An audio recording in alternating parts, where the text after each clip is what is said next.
નમસ્કાર વિદ્યાર્થી મિત્રો, જ્ઞાનપથ શૈક્ષણિક સંકુલ મોરબી ધોરણ 11 વિષય અર્થશાસ્ત્ર વિષયાંક પ્રકરણ 2 મૂળભૂત ખ્યાલો અને સંકલ્પનાઓ પાઠ 6. તો આપણે અગાઉના વિડિયોની અંદર જે આપણે ઉત્પાદનના 4 સાધનો હતા એ જોઈ ગયા હતા. કયા હતા? તો જમીન, મૂડી, શ્રમ અને નિયોજન. આ ચારે ચાર ઉત્પાદનના સાધનો કહેવામાં આવે છે. તો આપણે એના વિશે જોઈ ગયા હતા. તો હવે આજે આપણે વ્યાપાર ચક્ર જોવાનું છે. બરાબર છે? વ્યાપાર ચક્ર.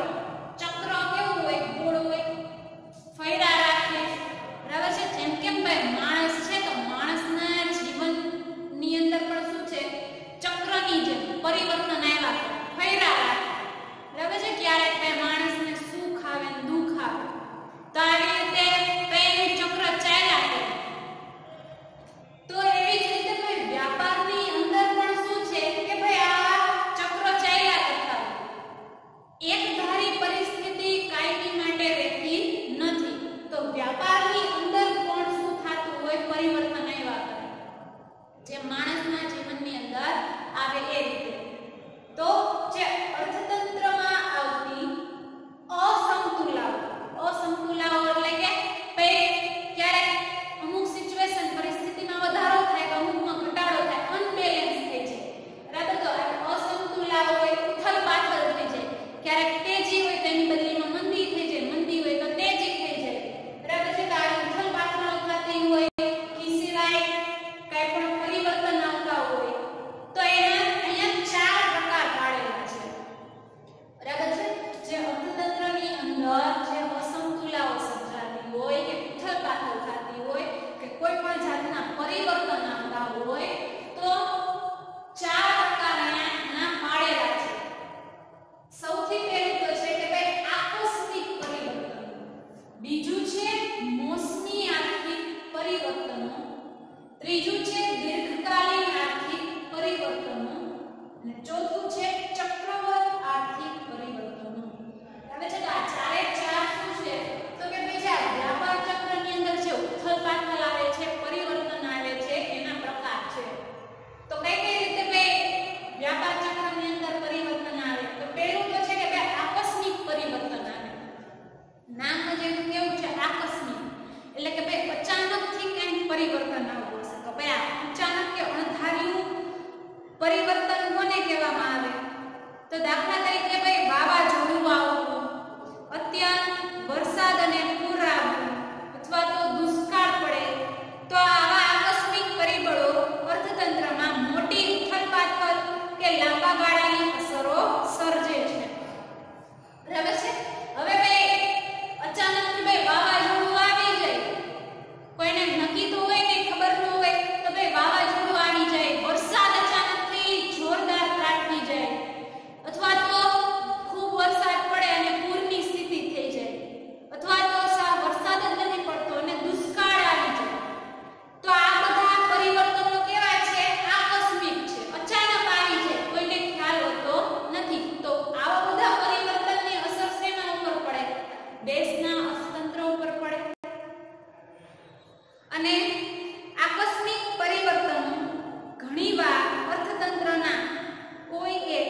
અને એની અસર આપણા અર્થતંત્ર ઉપર થાય. પછી ત્રીજું આવે છે દીર્ઘકાલીન આર્થિક પરિવર્તન. હવે દીર્ઘકાલીનનો અર્થ શું થાય કે ભાઈ લાંબા ગાળા સુધી. બરાબર, દીર્ઘનો અર્થ શું થાય કે ભાઈ લાંબુ.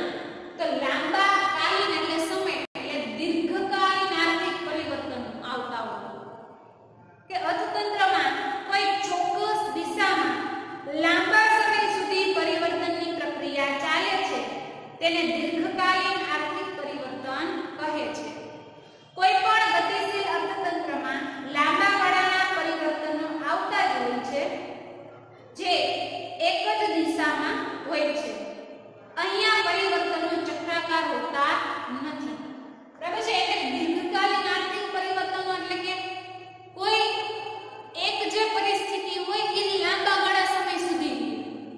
બરાબર છે. ધારો કે દેશની અંદર અત્યારે તેજીનો સમય હોય, બરાબર છે, તેજીનો ગાળો ચાલતો હોય તો ભાઈ લાંબા ગાળા સુધી અમુક વર્ષો સુધી તેજી જ તો એ શું થયું કહેવાય કે ભાઈ દીર્ઘકાલીન આર્થિક પરિવર્તન એટલે કે ભાઈ લાંબા ગાળા સુધી શું રહે એકને એક પરિસ્થિતિ રહે. બરાબર છે. લાંબા ગાળા સુધી શું થાય કે ભાઈ પરિવર્તનની પ્રક્રિયા ચાલતી હોય તો એ દીર્ઘકાલીન આર્થિક પરિવર્તન કહેવાય. પછી ચોથું આવે છે ચક્રવત આર્થિક પરિવર્તન. એક સમયગાળા દરમિયાન ઉર્ધ્વગામી અને અધોગામી આર્થિક વલણો સર્જાય તે ચક્રીય આર્થિક પરિવર્તનો છે. અને આવા પરિવર્તનો નિશ્ચિત ન હોવા છતાં ઓળખી શકાય તેવા હોય છે. વ્યાપાર ચક્રો આવા ચક્રીય પરિવર્તનો હોય છે અને જુદા જુદા અર્થશાસ્ત્રીયની વ્યાખ્યા આપે છે. જો હવે ચક્રવત આર્થિક પરિવર્તન એટલે શું? તો ભાઈ ચક્ર કેમ ગોળ ફરે એવી જ રીતે શું થતું હોય આની અંદર પણ પરિવર્તન આવ્યા કરે, ફેરફાર થયા કરે. બરાબર છે. ક્યારેક ઉર્ધ્વગામી એટલે કે ક્યારેક સારા પરિણામ જોવા મળે અને ક્યારેક અધોગામી એટલે કે ખરાબ વલણો પણ એના જોવા મળતા હોય છે.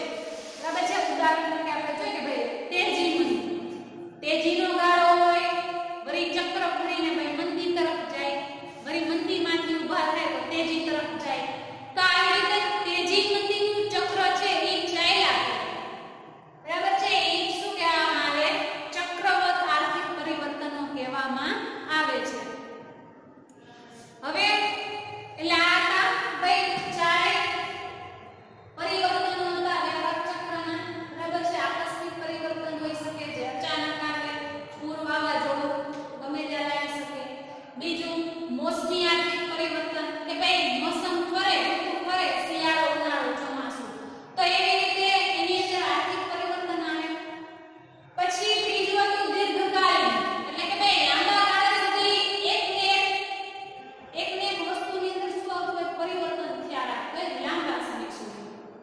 ચોથું હતું ચક્રવાત આર્થિક પરિવર્તન એટલે કે ક્યારેક ઉર્ધ્વગામી અને ક્યારેક અધોગામી એટલે કે ક્યારેક સારા વલણો દેખાડે, ક્યારેક ખરાબ વલણો દેખાડે. એટલે આ રીતે ઉદાહરણ તરીકે આપણે લઈએ તો ભાઈ તેજી મંદી તો એનું ચક્ર છે એ ચાલ્યા કરે. બરાબર છે. તો આ ચારે ચાર શું હતા? પરિવર્તનો હતા વ્યાપાર ચક્રના. હવે આપણે વ્યાપાર ચક્રની વ્યાખ્યા જોઈએ કે ભાઈ વ્યાપાર ચક્ર છે એ કોને કહેવામાં આવે? તો પહેલું કે ભાઈ અર્થતંત્રમાં વારાફરતી આવતા સારા અને ખરાબ પરિવર્તનો એટલે વ્યાપાર ચક્ર. વ્યાખ્યા કોને આપેલી છે? હેબરલર. બરાબર છે. હેબરલરે વ્યાખ્યા શું આપી છે વ્યાપાર ચક્રની? તો જે અર્થતંત્રમાં વારાફરતી દ્વારા આવતા સારા અને ખરાબ પરિવર્તન એટલે વ્યાપાર ચક્ર. બરાબર છે. વ્યાપાર ચક્રની અંદર શું હોય કે અર્થતંત્રની અંદર સારા પરિબળ હોય, પછી વળી એનું પરિવર્તન થઈને શું હોય ખરાબ પરિબળ આવે. બરાબર છે. આ રીતે શું હોય કે ભાઈ અંદર સારા ખરાબ એવી રીતે શું છે પરિવર્તન ચાલ્યા કરતા હોય તો એને શું કહેવામાં આવે છે? વ્યાપાર ચક્ર કહેવામાં આવે છે. પછી બીજી વ્યાખ્યા જોઈએ તો વ્યાપારના સારા અને ખરાબ તબક્કા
તેના લક્ષણો નીચે મુજબ તારવી શકાય. પહેલું કે અર્થતંત્રમાં આર્થિક ઉથલપાથલ થાય છે.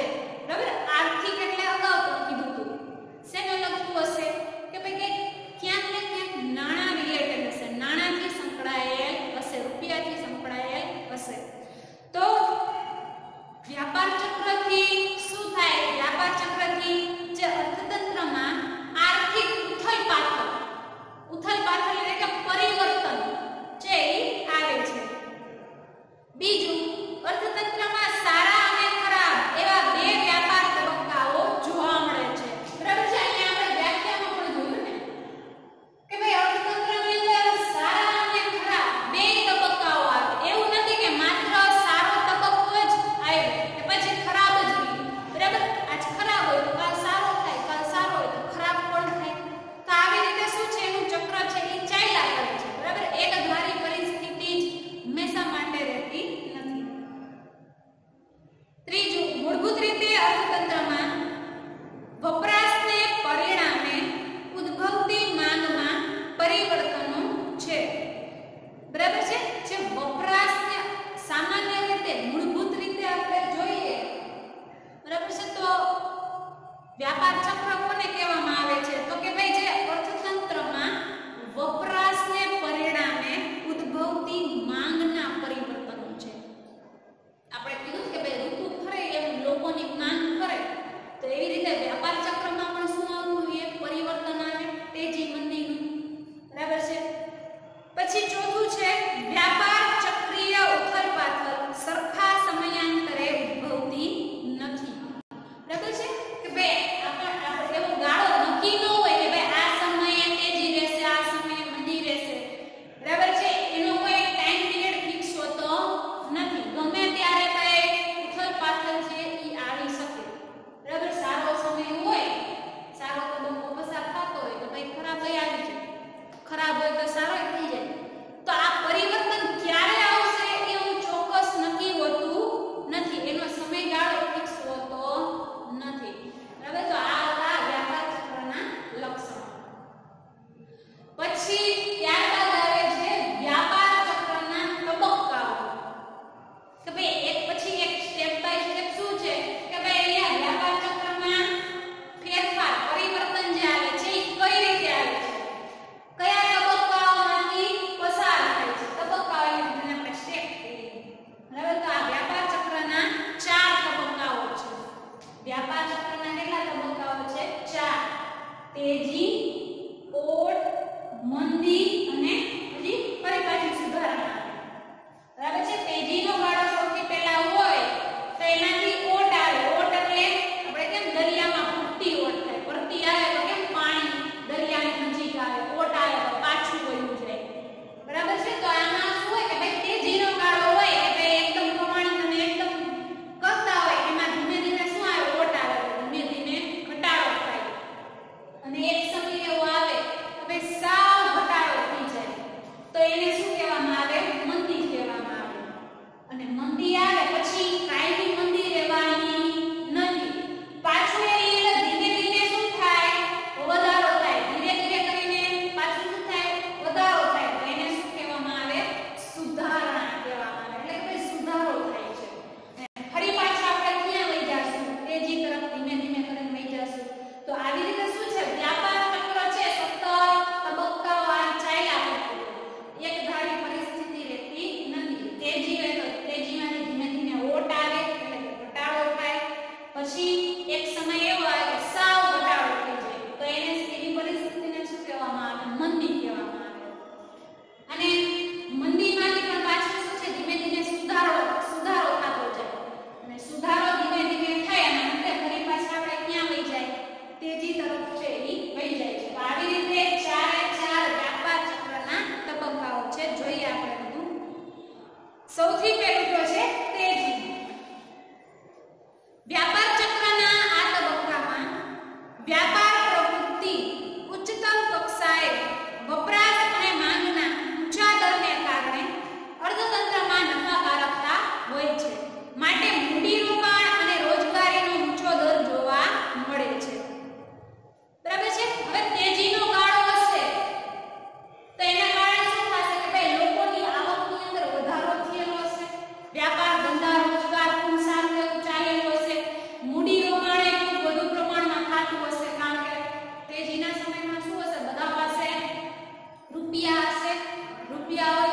રોકાણ પણ વધુ કરતા હશે, માંગ વસ્તુની પણ વધુ કરતા હશે, બરાબર, ચીજ વસ્તુઓનો વપરાશ વધુ કરતા હશે, બરાબર છે, અને રોજગારીનો દર પણ કેવો જોવા મળે, ઊંચો જોવા મળે, કારણ કે મૂડી રોકાણ થાય તો નવા ધંધાઓ સ્થપાય, નવા ધંધા સ્થપાય તો ત્યાં કામદારોની કે ભાઈ મજૂરોની જરૂરિયાત રહે, રોજગારીનું સર્જન થાય, બરાબર, રોજગારી ઉદ્ભવશે. તો આવી રીતે તેજીના સમયગાળા દરમિયાન શું હોય તો કે ભાઈ જે ચીજ વસ્તુઓની વપરાશની અંદર વધારો થઈ જશે, માંગમાં વધારો થઈ જશે, બરાબર છે, એટલે મૂડી રોકાણ વધી જશે અને રોજગારીની તકની અંદર પણ વધારો થયેલો જોવા મળશે. તો આ સારો તબક્કો છે તેજીનો, એટલા માટે. પછી બીજું આવે છે ઓટ, કે નફાની અપેક્ષાએ મૂડી રોકાણ વધતા જાય છે અને સાધનોની માંગ વધતા તેમની કિંમતો વધવા લાગે છે. તેથી ઉત્પાદનના ખર્ચમાં વધારો થતા નફાકારકતા ઘટવા લાગે છે અને બીજી બાજુ લોકોનો વપરાશ ઘટતા દરે વધતા અર્થતંત્રમાં નરમાઈ જોવા મળે છે અને માંગ ધીમી પડે છે અને વપરાશમાં ઘટાડો થાય છે અને નવા મૂડી રોકાણ આકર્ષાતા નથી. જો હવે એવું થાય તેજીનો ગાળો હતો, બરાબર છે, તો તેજીમાં શું થયું કે ભાઈ બધા પાસે લોકોની આવક વધી ગઈ, હવે લોકો વધુ પ્રમાણમાં માંગ કરવા માંડ્યા, સામે નવા ઉદ્યોગો સ્થપાણા, બરાબર, વધુ ચીજ વસ્તુનું ઉત્પાદન કરવા માંડ્યા. પણ પછી એક સમય એવો આવે કે નફાની અપેક્ષાએ મૂડી રોકાણ વધતા ગયા, બરાબર છે, એકદમ મૂડી રોકાણ, નવા ઉદ્યોગો સ્થપાતા ગયા, પણ સામે સાધનોની માંગ એકદમ વધતી જાય, બરાબર છે, નવું કોઈ એકમ સ્થાપો તો એમાં ચીજ વસ્તુઓનું ઉત્પાદન કરવા માટે કઈ સાધનોની જરૂર પડશે, બરાબર છે, તો આ એકદમથી શું થાય, સાધનોની માંગ વધવા માંડે. તો આપણે જાણીએ જ છે કે ભાઈ જ્યાં આપણે લાવો કરતા હોય તો તરત જ એમાં શું થઈ જાય, ભાવ વધારો કરી નાખે, બરાબર છે, તો સાધનોની માંગ વધી એટલે ઓટોમેટિક સાધનોની કિંમત કેવી કરી નાખે છે, ઊંચી કરી નાખે છે, બરાબર, અને હવે સાધનોની કિંમત ઊંચી થઈ ગઈ, બરાબર, સાધનો આપણને મોંઘા પડે તો આપણે જે ચીજ વસ્તુનું ઉત્પાદન કરીએ છીએ તો ઈ પણ મોંઘું થશે, બરાબર છે, ઈ ધારો કે કોઈ વસ્તુ આપણે 10 રૂપિયાની બનાવી લેતા હોય, બરાબર છે, અને આપણે 15 રૂપિયાના નફા સહિત વેચતા હોય, એની બદલીમાં હવે આપણે ઉત્પાદન કરીએ છીએ ત્યાં જે પણ 15 રૂપિયાની પડતી હોય તો કઈ આપણે 15 રૂપિયામાં ન વેચી નાખીએ, સાથેમાં આપણે આપણો નફો પણ ઉમેરીએ તો હવે એ ચીજ વસ્તુ 20 રૂપિયાએ વેચીએ તો 10 ની બદલીમાં હવે એ ચીજ વસ્તુ આપણને કેટલામાં મળે છે, 20 રૂપિયામાં. તરત ડબલ ભાવ થઈ ગયા, મોંઘી થઈ ગઈ. એટલે લોકો શું છે કે ભાઈ પહેલા જેટલી ચીજ વસ્તુની માંગ કરતા હતા હવે એની અંદર શું કરી નાખશે, ઘટાડો કરી નાખશે, બરાબર છે. આપણે કેમ ભાઈ ડુંગળીના ભાવ કેમ વધે તો પહેલા 5 કિલો લેતા હોય પણ એની બદલીમાં ભાવ એકદમ ભાઈ 200 રૂપિયા કિલો થઈ જાય તો શું કરી નાખશો, તરત એના વપરાશમાં ઘટાડો કરી નાખશો, બરાબર, સાવ બંધ નહીં કરો પણ ઘટાડો કરી નાખશો, 5 કિલોની બદલીમાં હવે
ઘટવાનું વલણ ધરાવે છે, માટે નફો ઘટે છે. બરાબર. હવે ચીજ વસ્તુઓનું ઉત્પાદન કરેલું ધારો કે તમારી પાસે પડ્યું છે, પણ હવે માંગ જ નથી, લોકો વસ્તુ ખરીદવા આવતા જ નથી, તો તમારી પાસે શું ઓપ્શન છે અંતે કે ભાઈ હવે આપણે ચીજ વસ્તુનો ભાવ ઘટાડો કરી નાખીએ, થોડાક આપણે એની કિંમતમાં શું કરી નાખી, ઘટાડો કરી નાખીએ, જેથી કરીને લોકો છે એ ચીજ વસ્તુ ખરીદવા માટે આવે. એટલા માટે અને ચીજ વસ્તુની કિંમતમાં ઘટાડો કરશો તો ઓટોમેટિક તમારા નફાની અંદર પણ શું થઈ જશે, ઘટાડો થઈ જાય. બરાબર. તમે ધારો કોઈ વસ્તુ 15 રૂપિયાની વેચતા હતા અને જેટલો નફો થાય એની બદલીમાં હવે તમે 10 રૂપિયાની જે કિંમત વેચવા માંડ્યા, બરાબર છે, તો ઓટોમેટિક તમારે એટલો નફો ઘટી જશે. અને નફો ઘટતા મૂડીરોકાણ અને રોજગારીમાં પણ ઘટાડો થવા લાગે છે. બરાબર. ઓટોમેટિક તમારો નફો ઘટે એટલે ભાઈ તમે જે મૂડીરોકાણ જેટલું કરતા હતા તો એટલું હવે કરી શકશો નહીં, તો મૂડીરોકાણની અંદર ઘટાડો થઈ જાય. અને બીજું એ કે ભાઈ રોજગારીમાં પણ ઘટાડો થઈ જાય.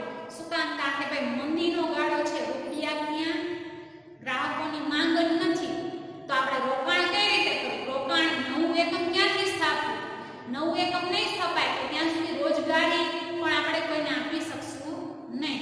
તો આવી રીતે શું થાય મંદીના ગાળામાં કે ભાઈ લોકોની માંગ ઘટી જાય એટલે પુરવઠો એમનો પડ્યો રહે, ચીજ વસ્તુનો જથ્થો એમનો પડ્યો રહેશે. અને એના કારણે શું થાય કે ભાઈ જે કિંમત ઘટાડવાનું વલણ છે એ રાખવું પડે, અને કિંમત ઘટે એટલે ઓટોમેટિક શું થાય, નફો પણ ઘટશે. અને નફો ઘટે તો જે મૂડી રોકાણ કરવું જોઈએ તો એ કરતા નથી, અને નવું મૂડી રોકાણ ન થાય તો નવા ઉદ્યોગો સ્થપાશે નહીં, તો નવી રોજગારીનું સર્જન પણ થશે નહીં. અને અર્થતંત્રમાં વધુ ભાવ ઘટવાની આશાએ માંગ પણ અટકી જાય છે. માણસો શું કરે કે ભાઈ એવું વિચારે ભાઈ હમણાં ભાવ ઘટશે પછી લેશું, ત્યાં સુધી લોકો પણ શું કરે, માંગ એની એટલી નહીં કરે. આપણે કેમ 200 રૂપિયા કિલો ડુંગળી થઈ ગઈ હોય તો માણસો શું કરે કે ભાઈ આપણે કિલો લઈને ખાશું, હમણાં તો ભાવ ઘટી જશે પછી આપણે એક હારે લઈ લેશું. બરાબર છે. તો ત્યાં સુધી ગ્રાહક પણ શું કરે છે કે ભાઈ જેટલું મર્યાદિત જોઈ છે એટલી જ ખરીદી કરે છે, બાકી શું કરે છે કે ભાઈ ભાવ ઘટવાનો પોતે શું કરે કે ભાઈ રાહ જોવે છે. બરાબર છે. તો એના કારણે શું થઈ જાય કે એટલા સમયગાળા દરમિયાન શું થઈ જાય કે ભાઈ લોકોની માંગ પણ કેવી થઈ જાય, ઘટી જાય છે ભાવ ઘટવાની અપેક્ષાએ. અને આ સ્થિતિ કેવી કહેવાય, મંદીની સ્થિતિ કહેવાય. બરાબર. મંદીની સ્થિતિમાં શું હશે કે ભાઈ લોકો છે એની માંગ ઘટી જાય, બરાબર, અને પુરવઠો છે એમના પડ્યો રહે. અને લોકો પાસે ખરીદ શક્તિ હોવા છતાં તેઓ ખરીદી કરતા નથી, અને માંગનો અભાવ મૂડીરોકાણ તથા રોજગારીને નિરાશ કરે છે. બરાબર. મંદીના કારણે શું થાય કે ભાઈ લોકો પાસે શું છે કે ભાઈ થોડી ઘણી જે કંઈ પણ આવક છે તો એ પોતે શું કરે, વેઇટ કરે, રાહ જોવે કે ભાઈ હજી ભાવ ઘટે પછી આપણે ખરીદી કરશું, ત્યાં સુધી નહીં. બરાબર છે. તો એને આ પરિસ્થિતિને શું કહેવામાં આવે છે, મંદીની પરિસ્થિતિ. પછી ત્યારબાદ ચોથું આવે છે સુધારણા. હવે ધીમે ધીમે મંદીની પરિસ્થિતિમાં શું થાય, સુધાર આવશે કે અર્થતંત્રમાં વ્યાપક નિરાશામાંથી આપમેળે ખરીદી તરફી વાતાવરણ સર્જાય છે, અને માંગ વધતા નફાની આશા સર્જાય છે. બરાબર છે. હવે મંદીના કારણે લોકો એમ વિચારતા હતા કે હજી ભાવ ઘટે, ધીમે ધીમે ભાવ ઘટ્યા, પણ એટલું લેવલ આવી જાય કે ત્યાં સુધી ભાવ ઘટાડો થાય, પછી ધીમે ધીમે પાછા શું કરવા માંડે, ભાવ વધે. તો હવે તરત જ શું થવા માંડે, અહીંયા સુધારણા થાય એટલે શું થઈ જાય, તરત જ ઓટોમેટિક હવે લોકો ચીજ વસ્તુ છે એની માંગ કરવા લાગશે, અને ફરી પાછું એને ચક્ર ચાલે કે ભાઈ ફરી પાછી લોકો છે એ ચીજ વસ્તુની માંગ કરે. બરાબર છે. અને માંગ થાય એટલે ઓટોમેટિક શું થઈ જાય કે ભાઈ નફો વધશે સામે વેપારીનો.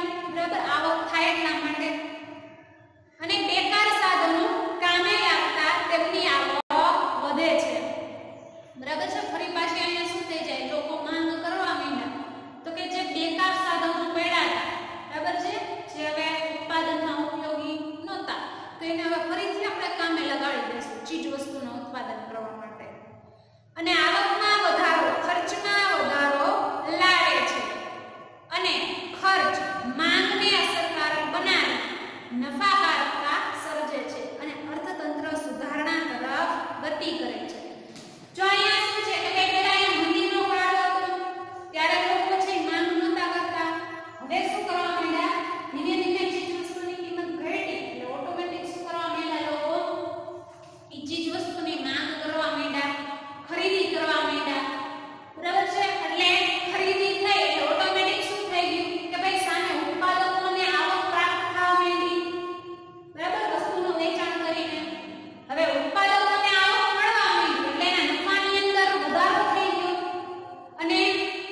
વ્યાપાર ચક્રના જે તબક્કાઓ છે, બરાબર છે, તો એ તબક્કાઓ જોયા. તો આજે તમારે હોમવર્કની અંદર જે આ વ્યાપાર ચક્રના જે આ 4 પરિવર્તનો છે એ અને વ્યાપાર ચક્રની જે આ 2 વ્યાખ્યાઓ અને એના જે તબક્કાઓ 4 છે એ હોમવર્કમાં તમારે લખવાના છે. બરાબર છે. આ ડિટેલમાં નથી લખવાનું, આ પોઈન્ટ લખવાના છે, આ વ્યાખ્યા લખવાની છે 2 અને જે આ એના તબક્કાઓ 4 છે, આ 4 તબક્કાના આ 4 પોઈન્ટ છે. બરાબર. અહીંયા જે મેં બોર્ડમાં લખ્યું એટલું તમારે હોમવર્કમાં લખવાનું છે અને સાથે સાથે પાકું પણ કરવાનું છે. બરાબર. જય હિન્દ. અસ્તુ.